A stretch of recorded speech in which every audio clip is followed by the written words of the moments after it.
Est-ce que vous m'entendez mieux ici? Ah, je suis désolé, décidément, on a eu des soucis techniques dans tous les sens. C'est ce qui arrive. Donc, bon, je disais donc, bon, déjà, tout d'abord, désolé pour les petits problèmes techniques, on a pris du retard, on va essayer de le rattraper. Donc, hein, l'objectif, donc, c'est de vous présenter les nouveautés qui sont déjà sorties sur la partie Virtual Apps and Desktops, de faire une overview donc autour de la partie expérience utilisateur, résilience des accès, sécurité. Deuxième chapitre sur la partie flexibilité, choix pour les infrastructures hybrides multi-cloud, faire un focus sur les nouveautés autour d'HDX et du Workspace Apps, et de vous donner une overview de ce qui va arriver, ce qui est dans les tuyaux chez Citrix sur un avenir proche. Donc on va essayer de condenser un petit peu, je suis désolé, on, on va faire comme on peut. Donc, si on parle sur la partie expérience utilisateur, résilience et sécurité, donc, une des nouveautés sur la partie Strix Cloud, c'est la capacité de faire du theming sur la partie portail Workspace. Donc, ça va vraiment être la possibilité de créer différents thèmes au sein du même portail Workspace avec des logos, des couleurs, une policy spécifique et sur laquelle vous allez pouvoir en fait, assigner différents thèmes en vous basant sur des groupes d'utilisateurs. Donc ça a été une demande qui a été faite par pas mal de clients qui ont aussi des filiales et qui avaient besoin de justement pour certaines populations d'utilisateurs d'avoir voilà un theming spécifique et donc ça se base sur de l'appartenance à du groupe Active Directory et avec la possibilité au besoin si vous avez des utilisateurs qui font partie de plusieurs groupes avec des themings spécifiques de pouvoir gérer la notion de priorité. Voilà, donc ça, c'est une nouveauté qui est arrivée sur la partie Workspace App. Au niveau du service Continuity, donc ça c'est quelque chose que vous devez avoir entendu déjà dans le passé, mais on est sur la fin de la tech preview sur le service Continuity, donc c'est quelque chose qui est en train d'arriver, qui va arriver en GA rapidement. Donc c'est augmenter la résilience, c'est comment faire en sorte que les clients qui perdraient l'accès à la partie Workspace, donc là on parlerait d'une panne du service Workspace sur la plateforme Citrix Cloud, comment on fait pour que ces utilisateurs-là, ils conservent l'accès aux ressources virtualisées auxquelles ils auraient déjà accédé.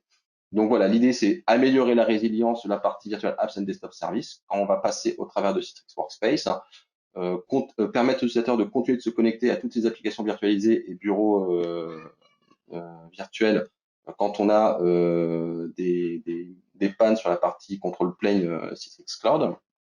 Et donc là, pour les prérequis, donc on a des prérequis, c'est attaché au Workspace App, donc la version 20.12 et plus pour la partie Windows en Tech Preview.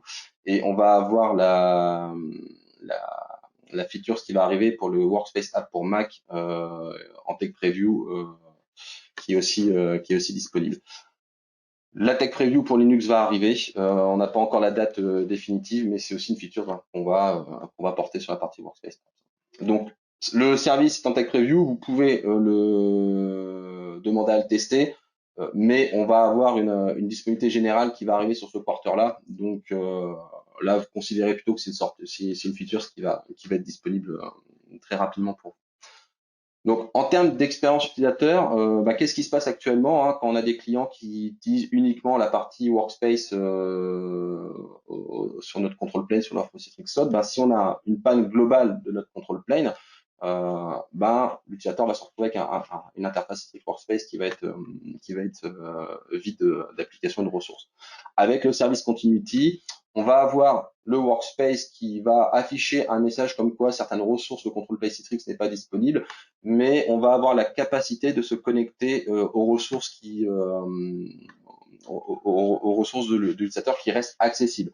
Donc là, on est vraiment sur le fait qu'on s'affranchit des problèmes liés au control plane Citrix. Il faut quand même que les ressources entre le workspace app de l'utilisateur et la ressource auquel il veut se connecter restent accessibles. Donc, si vous êtes dans un cas où c'est un site distant, par exemple chez vous, un de vos clients n'a plus du tout de connectivité Internet et que tous les workers, les VDA, sont hébergés sur un site central ou sur un cloud public, bon là, il y a une rupture complète de lien réseau au niveau du site, on ne pourra pas on pourra pas établir de connexion.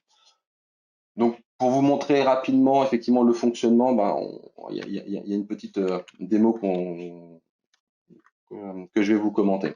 Donc l'idée là, voilà, c'est on vous montre l'expérience classique. Hein, l'utilisateur, il a son workspace qui est connecté au contrôle plane Citrix, on peut lancer les applications.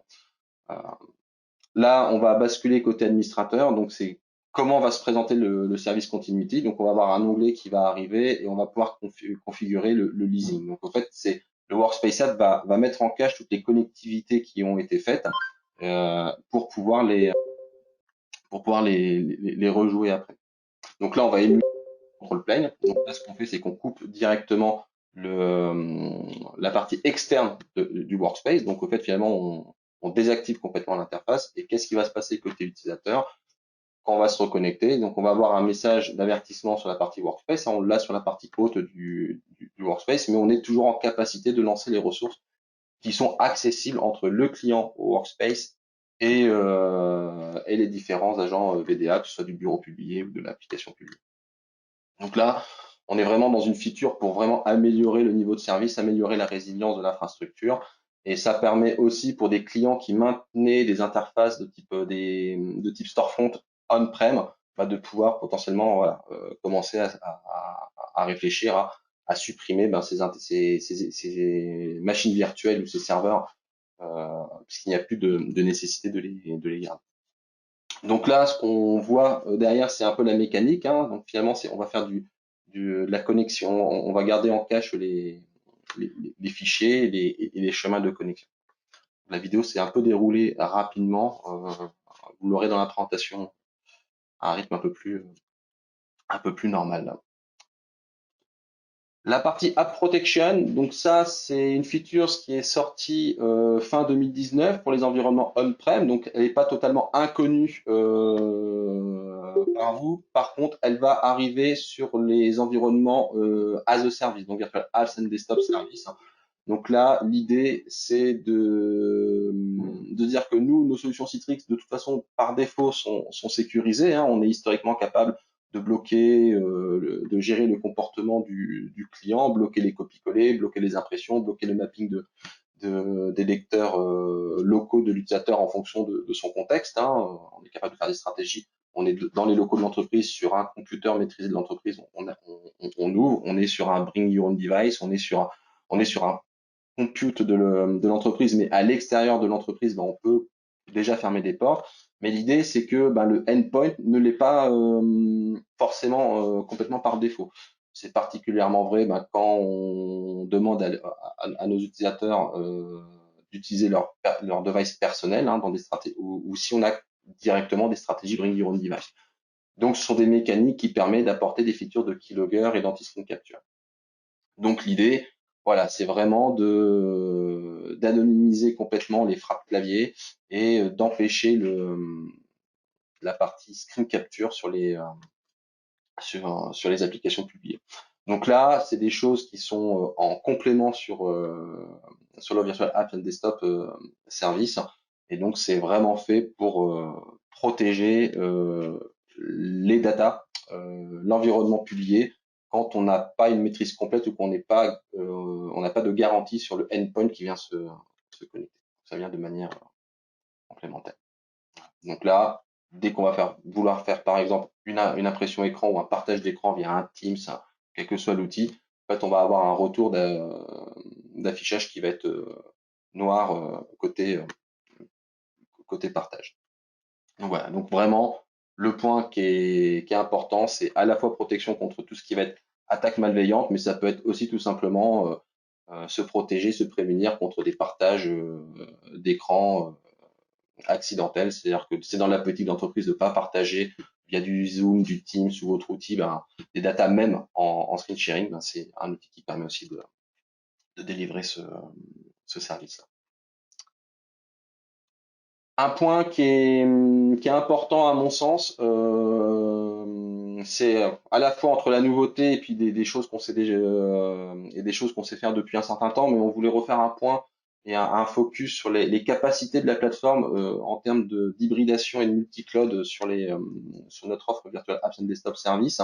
Donc on rappelle, hein, notre plateforme Virtual Apps and Desktop Service, c'est la plateforme qui permet actuellement la meilleure supportabilité des différentes plateformes, hein, que ce soit ce que vous pouvez avoir en termes de on-prem. Il y a de l'hyperviseur classique, VMware, Hyper-V, hyperviseur pour ceux qui en ont, du Nutanix aussi, et le pilotage de tout ce qui va être ressources sur les clouds publics, donc AWS, GCP, Azure, les différentes offres qu'on peut avoir VMware au travers des différents cloud providers, hein, puisque vous pouvez faire du VMware sur Azure, du VMware chez AWS, etc. Donc voilà, donc c'est la plateforme d'avenir pour le pilotage et la gestion de ces workloads-là. Ce qu'il faut voir, c'est qu'on va rester effectivement au niveau de l'offre, on a toujours la possibilité, on aura toujours la possibilité de faire ce qu'on appelle du Virtual Apps and Desktop on-prem. Hein, c'est la majorité de nos clients qui est sur ce modèle-là. Et donc on a le modèle traditionnel où vous managez les composants, vous faites les setups, les designs, l'architecture, tous ces éléments-là sont faits par votre biais. On va avoir les services cloud service, hein, où on va prendre le control plane, donc on va prendre en charge toute la partie intelligence de la plateforme. Et donc, ce qui va rester côté client, c'est le management de tout ce qui va être le workload, donc tout ce qui va être hyperviseur, stockage, network, si vous êtes sur des stratégies on-prem, tout ce qui va être souscription vers les cloud providers si vous êtes full cloud ou les deux, ce qu'on voit beaucoup hein, si vous êtes dans des stratégies hybrides. Et on a aussi une offre qui existe, hein, qui est une pure offre DaaS, où là on est vraiment sur quelque chose qui est complètement dans le nuage. Donc c'est ce qu'on a maintenant, Citrix Virtual Apps and Desktops standard for Azure, typiquement. Donc l'idée hein, de cette offre-là, c'est au niveau des bénéfices, hein, c'est surtout de pouvoir construire des scénarios avancés pour vous de gestion. C'est-à-dire qu'on sait que le mouvement vers le cloud n'est pas un mouvement en mode Big Bang. Hein. On est rarement sur des clients qui passent du full on-premise vers du full cloud. Il y a quelques clients qui ont cette stratégie-là, mais de toute façon, l'exécution de cette stratégie va prendre du temps. Donc, l'idée, c'est d'être capable de vous permettre, au travers de la plateforme Citrix Cloud, de piloter les ressources des deux côtés et d'être capable d'avoir tous ces scénarios qui vont être intermédiaires. C'est-à-dire que vous allez d'abord avoir peut-être de l'empreinte on-prem parce que il y a des investissements, il y a du matériel, il y a du data center qui est là et qu'il faut continuer d'utiliser et d'amortir. Et à côté de ça, on peut avoir des besoins d'élasticité, de débordement de charge. On a eu beaucoup l'année dernière. Hein, on a eu beaucoup de clients qui ont dû faire du débordement de charge sur des clouds publics parce qu'ils n'avaient pas forcément la capacité technique on-prem de prendre toute la charge complémentaire qui a été faite pour tous les collaborateurs qui ont été mis en télétravail et de piloter ça de manière très élastique. Donc, typiquement, de se dire, voilà, j'ai un catalogue de ressources de machines ou d'applications publiées qui s'exécutent majoritairement on-prem. Et nous, on est capable de dire, de manière dynamique et de manière transparente, tout le offload, je vais être capable de le driver dans la partie cloud et de déflater cette partie cloud une fois que ma charge va avoir baissé. Donc, on est capable vraiment de gérer les scénarios de manière très fin et de complètement optimiser pour s'adapter à la stratégie de l'entreprise, qui peut être vraiment du mode hybride. Et le cloud public, c'est le débordement, c'est l'exceptionnel, c'est le non prévu en termes de charge, ou alors basculer un peu plus franchement si on veut. Donc, voilà, des use cases qu'on voit beaucoup, hein, c'est la partie disaster recovery. Hein, on a aussi cette capacité-là. Vous avez un environnement on-prem, on a des outils aussi d'export de configuration pour les réinjecter dans la partie cloud. Donc, on est aussi capable de redémarrer des environnements avec les configurations on-prem existantes, ou tout simplement d'avoir le pilotage natif dans le cloud, une exécution principale on-prem, et finalement, on va s'appuyer sur la flexibilité du cloud public pour aller exécuter les workloads que en cas d'indisponibilité de nos environnements on-premise.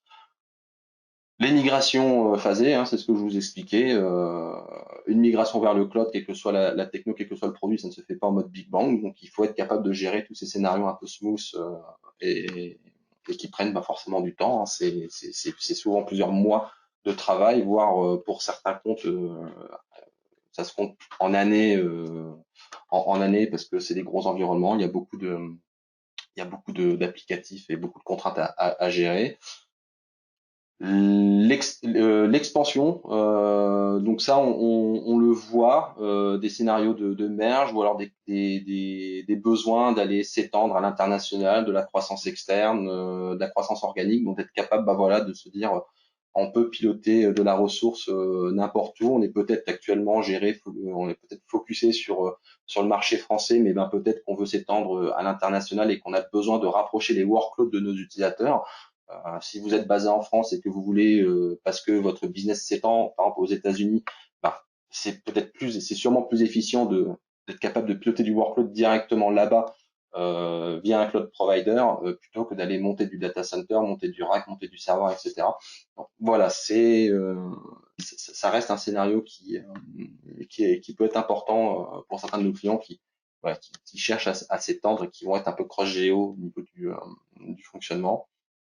Et donc, après, pareil, j'en ai parlé aussi, hein, les scénarios de burst, de flooding, montant en charge non prévu ou exceptionnel, comme on a pu vivre dans les mois précédents et l'année dernière. On n'a pas la capacité immédiatement de provisionner le matériel on-prem parce que c'est le matériel qu'il faut commander, qu'il faut livrer, qu'il faut intégrer, provisionner, intégrer dans tous les process. Ça prend du temps et ben, des fois le business a besoin de plus de rapidité, a besoin voilà d'avancer très très vite euh, pour continuer. Et c'est le business qui est très très important et qui drive un peu ce besoin. Alors typiquement, hein, c'est ce que je vous disais en termes de delivery group, hein, si on rentre un peu plus un peu plus dans du technique, hein, on va être capable hein, d'agréger des catalogues au sein d'un même delivery group et de gérer le scaling de manière automatique en fonction. Donc c'est typiquement le scénario que je vous expliquais tout à l'heure. Voilà, vous avez une base et vous voulez plutôt utiliser d'abord vos ressources on-prem, mais voilà, avoir cette capacité de piloter automatiquement à la hausse comme à la baisse, les ressources sur des cloud providers. Et donc ça va vraiment vous permettre d'être complètement souple et de gérer vraiment on demand ces besoins. Ok. On va passer sur la partie nouvelles features pour la partie HDX et la partie Workspace Apps, hein, puisque il y a beaucoup de nouveautés hein, autour des offres cloud, de nouvelles fonctionnalités. Voilà, ça c'est des choses qui se font, qui arrivent beaucoup. Mais on continue de travailler sur les fondamentaux et la partie HDX et le client Workspace App sont deux de ces fondamentaux-là. Donc, juste pour information, sur la partie cloud, il y a une nouvelle console studio qui est arrivée. Donc c'est une nouvelle console qui est en full HTML. Hein. Donc l'idée c'était que les clients qui ont connu la bascule vers Citrix Cloud, ils ont reconnu tous les outils, c'est-à-dire que vous retrouviez une console studio en MMC publiée en HTML5. Hein. C'était de la republication de notre console MMC. Ça n'allait plus trop dans le modèle en mode cloud, en mode SaaS, et donc on avait besoin de la moderniser. Et donc, voilà, on a rebrandé entièrement cette console. Ça a été un gros travail de fond parce que ça a été entamé il y a de nombreux mois. Et maintenant, voilà, on a l'ensemble des features qui vont arriver et en particulier des features qui vont être maintenant dispo que sur la partie as a service. Donc voilà, donc nouvelle interface. On garde les grands thèmes. Hein, les gens qui administrent ces plateformes-là ne seront pas perdus de toute façon avec cette console-là. Ce qu'on va gagner fortement, c'est l'accès aux nouvelles fonctionnalités et surtout beaucoup plus de fluidité dans l'utilisation de la console, hein, puisqu'on est vraiment sur quelque chose de beaucoup plus moderne en termes de code et complètement intégré dans les navigateurs. L'outil de configuration automatisé pour CVAD. Donc ça, voilà, il y avait cet outil-là. On vient de sortir la version 2 de cet outil-là. Donc c'était l'outil qui permettait de faire des exports et des réimports de configuration. On a mis à jour cet outil-là pour avoir la capacité de merger plusieurs sites au niveau tant en termes d'objets que pour les objets et d'étapes au niveau des migrations. Donc ça, c'est un outil qui est souvent utilisé pour les migrations de nos clients d'une plateforme A vers une plateforme B. On est capable d'avoir maintenant de la synchronisation continue au niveau des configurations, donc d'avoir vraiment ce côté, bah, quand on est dans des phases de transformation, d'update, bah, voilà, on a beau être dans un projet de montée de version, de migration ou autre, bah, on a quand même une production qui tourne, des actions à faire, et il faut qu'on soit capable bah, de transférer de manière continue tous les changes qui sont faits sur la production vers la nouvelle cible. Et on va avoir bah, de nouvelles améliorations hein, qui vont s'intégrer, donc le site merging, le site activation, la capacité de migrer les scopes et les rôles administrateurs, ce qui n'était pas le cas avant, et la capacité d'exporter les catalogues MCS dédiés d'un site on-prem vers un site cloud. Donc ça, c'était un point qu'on pouvait pas faire dans l'ancienne version de l'outil. Il fallait reconstruire tous les catalogues. C'était un petit peu fastidieux. Là, maintenant, l'outil le prend en charge directement. Des évolutions, on en a fait aussi sur la partie Workspace Environment Management. Donc, la base produit reste de toute façon la même. Hein, et ce qu'on rajoute, bon, c'est du filtrage contextuel pour la partie GPO. Donc là, c'est réservé au Cloud Services pour le moment. On a le support des profils management en 21.03 et on va avoir pour l'offre en mode cloud aussi la supportabilité de tout ce qui va être les machines, les BDA non jointes au domaine. Parce que ça fait partie des features qui sont annoncées depuis quelques temps et donc qui arrivent. Donc cette capacité maintenant de publier des machines non jointes au domaine. Donc on a WEM qui se met à jour aussi pour supporter ce scénario-là. On a pas mal de nouveautés liées à nos interactions avec la plateforme Azure. On en a d'autres aussi qui arrivent avec du GCP ou de la AWS ou les autres en fonction de leur actualité. Mais pas mal de changements sur la partie MCS. Donc là, on va pouvoir pour le provisionnement sur les host groups dans Azure. On va avoir la supportabilité des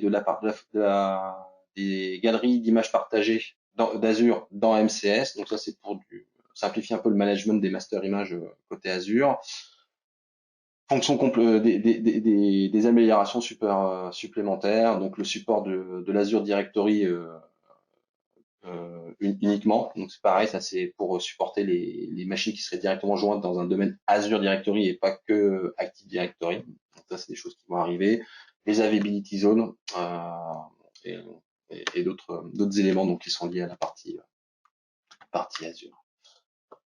Sur la partie Citrix Manage Azure, l'offre DAS, on a des nouvelles régions qui s'ouvrent. Donc dans cette offre-là, hein, c'était délimité à certaines régions et donc on en ouvre au fur et à mesure en fonction des besoins de nos clients. Donc sur les US, l'Angleterre, Europe de l'Ouest, etc. Donc ça c'est l'ouverture de nouvelles zones pour pouvoir positionner vos workloads. Sur la partie HDX Update, donc on a le Graphic Quality Slider. Donc ça, c'est la possibilité à l'utilisateur de mettre une priorité entre la performance et la qualité d'image au niveau du protocole. Donc ça, c'est une feature, ça permet d'apporter du choix à l'utilisateur.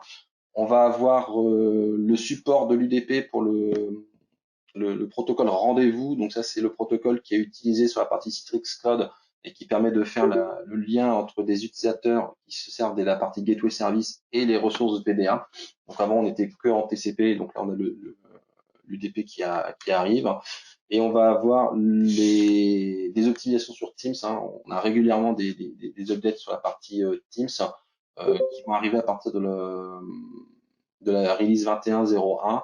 Et donc là, l'idée, c'est de supporter l'UNL pour les sections CCU.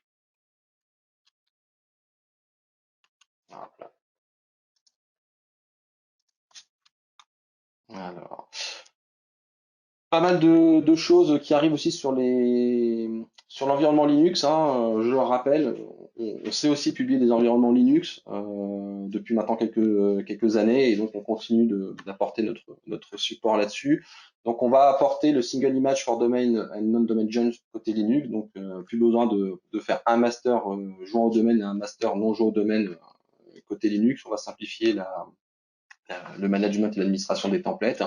La supportabilité de Debian 10, donc qui est arrivé. Donc on a déjà des clients qui commencent à le tester, à le valider. Donc ça c'est une bonne nouvelle puisque c'était pas mal demandé.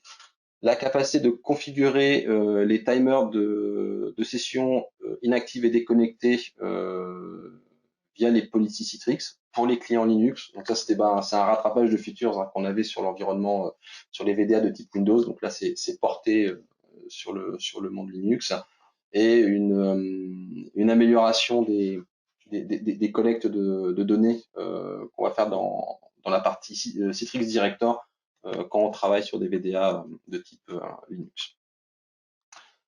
Si on prend les nouveautés maintenant purement axées au Workspace App, donc là il y a eu pas mal de nouveautés et elles concernent globalement toutes les plateformes. Un des points qui est important pour nos clients, bah, c'est le support des nouveaux processeurs M1 chez Apple pour tout le monde, tout ce qui va être du monde Apple, ainsi que des optimisations côté Teams complémentaires.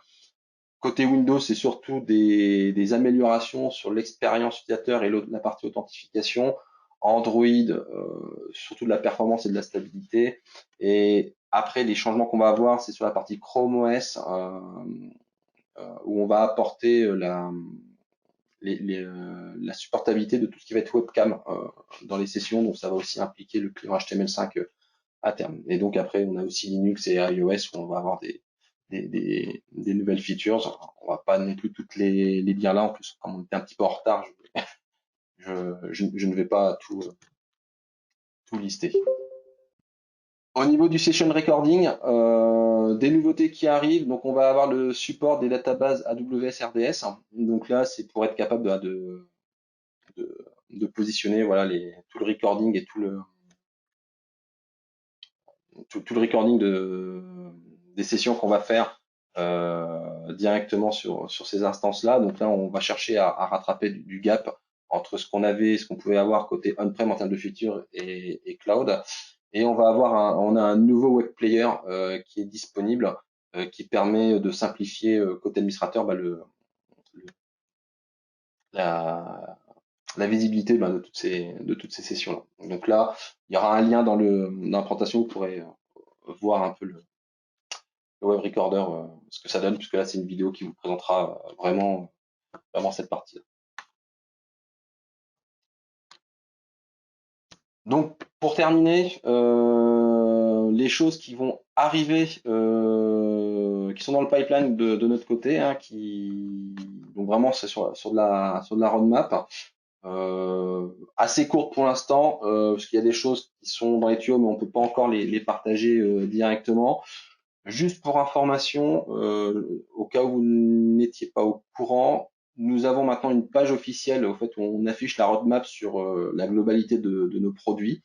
Et donc, ça vous permet de voir un petit peu les sujets sur lesquels nous sommes en train de travailler et leur état. C'est-à-dire, est-ce que c'est une nouvelle features, sur quel produit elle est, le thème, et savoir si c'est quelque chose qui est in progress, quelque chose qui est planifié, ou si c'est quelque chose qui a été délivré. Donc, je vous incite à aller visiter cette page, ça vous permettra aussi de vous tenir au courant en avance de phase un peu des évolutions.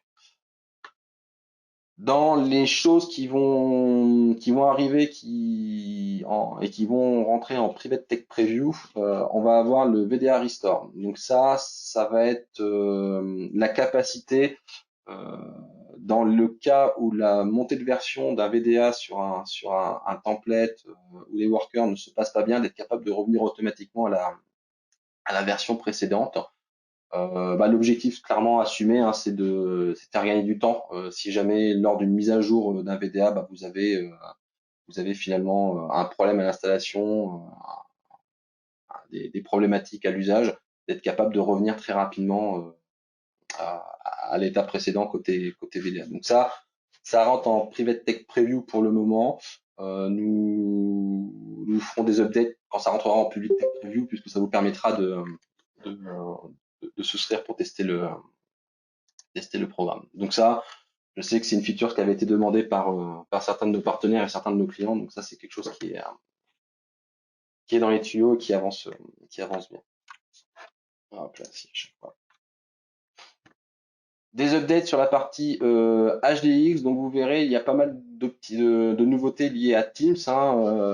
C'est logique, Teams, c'est un produit qui évolue beaucoup, donc nous, on a beaucoup de développement aussi pour supporter toutes les nouveautés côté Teams et pour aussi ben, finir de réduire le gap qu'il y a entre une expérience Teams full desktop classique et une expérience Teams que vous allez publier. Donc, on va avoir le support des multi-fenêtres dans les call Teams. D'accord. Donc là, c'est vraiment être capable de séparer la fenêtre de call de la fenêtre de chat, etc. Donc ça, c'est un alignement en termes d'usage. On rentre en première phase d'intégration sur l'application sharing. Donc là, puisque actuellement, vous savez, quand vous êtes en bureau publié et que vous partagez euh, l'écran dans Teams, en fait, vous ne pouvez partager que le desktop complet. Donc là, l'idée, c'est d'être capable de closer le gap et d'être capable de ne partager que l'application que vous souhaitez. Euh, et pas la totalité du desktop. Donc là, on est sur un rattrapage de gap entre l'expérience utilisateur full et l'expérience en mode publié. Le SSO pour la partie IWA Web Server, d'être capable de passer les tokens d'authentification pour les machines qui sont non jointes au domaine. Donc ça, c'est pour l'amélioration de l'expérience utilisateur. Donc ça va arriver je pense assez rapidement. Et d'ailleurs, je vois que j'ai 2 fois le support multi-window calling dessus, donc ça c'est une petite coquille. Donc ouais, ça c'est une coquille. Ça c'est une petite coquille, pas de souci, je corrigerai. Au niveau du VDA pour Linux, je vous ai présenté avant, il y avait déjà pas mal de nouveautés et on a encore pas mal de choses qui sont prévues dessus. Donc on va avoir donc le support des machines non jointes au domaine, d'accord. Donc vraiment pour pouvoir supporter supporter des use cases spécifiques qui nous sont demandés, puisqu'on a régulièrement le cas de clients, et c'est valable pour les machines Windows, mais on voulait closer ce gap aussi avec les machines Linux, où vous avez besoin de délivrer des machines à des gens externes à l'entreprise et ne vous voulez pas forcément que ce soit des machines qui soient accessibles ou qui aient accès à vos domaines. On va voir le Linux White Desktop Environment Support. Donc là, c'est pareil, c'est pour améliorer la supportabilité des clients. Le support des smart cards pour Ubuntu. Pareil, la feature, le Quality Slider, pour l'instant, c'est quelque chose qui est disponible sur le VDA Windows dans le 21.03. Je vous ai présenté comme c'était une des nouveautés que je vous ai présentées avant. Là, on va avoir un close the gap au niveau de features entre le Linux et le Windows. Donc voilà, c'est pas encore disponible sur Linux, on travaille dessus. La redirection des webcams. Donc là, pareil, rattrapage de features entre le monde Linux et le monde Windows. Et encore pareil, la capacité d'avoir un VDA, un self-update sur la partie VDA. Et surtout là, sans avoir à refaire entièrement le master et sans avoir à deleter les data utilisateurs. Voilà, c'est surtout quand on va être dans le monde de la machine Linux persistante. Donc là, c'est pareil, simplifier un peu ce process d'upgrade et pour qu'on ait moins d'impact en termes d'administration et côté utilisateur. Et ce qui va arriver aussi, c'est le support MCS pour les Linux VDA sur les hyperviseurs, sur l'hyperviseur Nutanix, donc AAG. Ensuite, donc ce qui va arriver sur la partie Workspace App, donc là, pareil, tous les clients Workspace App sont impactés. Donc on va avoir l'amélioration du support pour les hautes résolutions, enfin la partie Retina Display, pour la partie Mac. On va avoir sur Windows là des nouveautés concernant l'onboarding initial du client Workspace. On va faire des changements sur l'onboarding du client Workspace App initialement. On va avoir le Long Life Token qui va arriver, ça va être en tech preview. Le multimonitor pickers quand on fait du partage dans Teams. Et ce qui va être intéressant aussi, ça c'est une feature, côté sécurité, on a quelques clients qui nous l'ont demandé et ça va vraiment plutôt dans le sens, voilà, amélioration de la sécurité, c'est qu'on va avoir on va appeler le ICA in memory. Donc c'est plutôt d'avoir un fichier ICA qui se télécharge via le Workspace app ou via le navigateur, même si quand il est lancé, on peut avoir l'autosuppression. Là, on va plutôt le charger en mémoire et donc le fichier ne descendra plus, ne sera plus stocké physiquement sur la machine. Donc ça, voilà, c'est des points qu'on nous avait demandé de travailler et donc qui vont arriver. Après, on va avoir beaucoup de choses, quel que soit le client, sur la partie Teams, sur la partie webcam, audio, vidéo, redirection, en particulier pour la partie iOS, pour la partie Linux, pour la partie Android. Donc voilà, on va avoir soit des rattrapages de features par rapport au client Windows, soit des rajouts assez importants en termes de features. Alors, hop. Alors, autre point important, sachant que cette annonce-là on appellera forcément d'autres, on va avoir donc le support de la public preview pour Windows Server 2022.